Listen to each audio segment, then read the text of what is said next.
सभी बच्चों को नमस्कार। क्लास 9th के हिंदी सब्जेक्ट का ऑनलाइन क्लास हो रहा है और इस क्लास में इसके पहले आपको लेसन फर्स्ट जो था उसके करीब 18 वीडियोज़ आपको दिए जा चुके हैं। आज इसका लेसन सेकंड है। लेसन सेकंड में पहले हम लोग पढ़ेंगे संत रविदास का जीवन परिचय। संत जो रविदास थे उनका जो स्थान था भक्तिकालीन कवियों में बहुत ही महत्वपूर्ण उनका स्थान था। भक्ति काल के जो कवि थे उन कवियों में उनका स्थान बहुत ही महत्वपूर्ण था। देश के विभिन्न भागों में संत रविदास का नाम जो है वो अलग अलग नामों से लोग जानते हैं। जैसे पंजाब में रैदास के नाम से ही जानते हैं और रैदास का ही अभी के समय में आधुनिक जो नाम है वो रविदास हो गया। रैदास का रविदास हो गया। ये सब जीवन परिचय में आपको लिखना है कि नामों में जो चेंजिंग हुआ है। बीकानेर में जो है रदास कहा गया, रैदास कहा गया।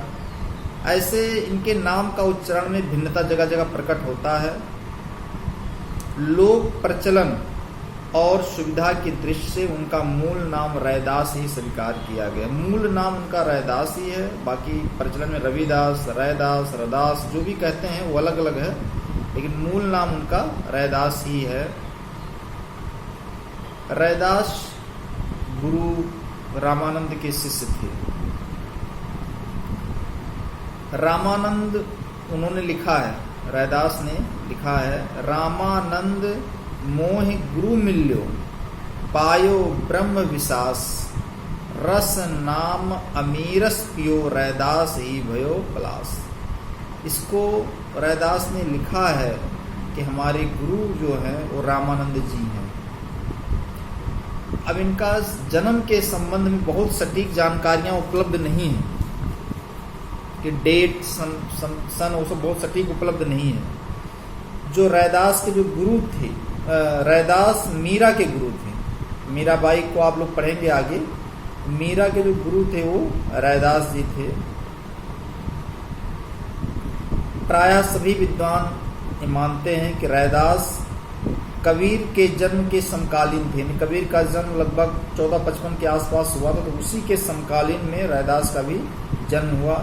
इनके माता पिता के बारे में कोई भी प्रमाणिक जानकारी अभी तक उपलब्ध नहीं है कि माता पिता कौन थे, क्या नाम था। इसकी कोई प्रमाणिक जानकारी अभी उपलब्ध नहीं है। रैदास रामानंद के 12 शिष्यों में से एक थे। रामानंद जी के पास 12 शिष्य थे, उसमें से रैदास बड़े ही होनहार वीरवान शिष्य थे और इनको लोग अलग रूप में ही जानते थे। जो रैदास थे गुरु रामानंद के 12 शिष्यों में से एक थे। रैदास के जन्म के बारे में जो भी जानकारियां हैं वो ये हैं कि उनका जन्म काशी के मडवाडीह ग्राम में 1471 में माघी पूर्णिमा को रविवार के दिन हुआ था। तो रैदास का जन्म रविवार के दिन होने के कारण उनका नाम रैदास रखा गया। रात से रविवार और रात से रैदास। रविवार जन्म होने के कारण रविदास या रैदास, रैदास या रविदास सेम चीज़ें हैं, इसी से उसको रखा गया। तो उसमें कभी कन्फ्यूजन नहीं होना चाहिए कि रविदास कौन है, रैदास कौन है। इसमें किसी भी तरह का कन्फ्यूजन क्रिएट नहीं होना चाहिए। दोनों एक ही चीज़ें हैं। रैदास की जो निर्वाण की तिथि है कि कब इनकी मृत्यु हुई, इसके बारे में भी कोई सटीक जानकारी हम लोगों के पास नहीं है।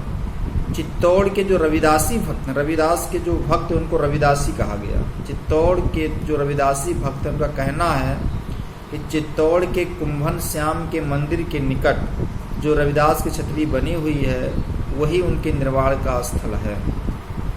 उस छतरी में रैदास जी के निर्वाण की स्मृति स्वरूप रैदास के चरण चिन्ह भी बने हैं। रैदास रामायण के रचयिता ने लिखा है कि रैदास गंगा तट पर तपस्या करते हुए जीवन मुक्त हुए। तो निर्वाण के संदर्भ में भी बहुत सटीक नहीं है, लेकिन जो भी विद्वानों ने लिखा है उसको हम लोग मानते हुए ये मानते हैं कि किसी ने माना कि साधना करते हुए उनको मुक्ति मिल गई, किसी ने कुछ माना, जो भी है उसी को हम लोग आगे पढ़ेंगे, इसी को हम लोग जीवन परिचय में लिखेंगे। तो ये इसका फर्स्ट पार्ट हो गया। अब इसी जीवन परिचय का सेकंड पार्ट फिर आपको अगले वीडियोज़ में मिल जाएगा।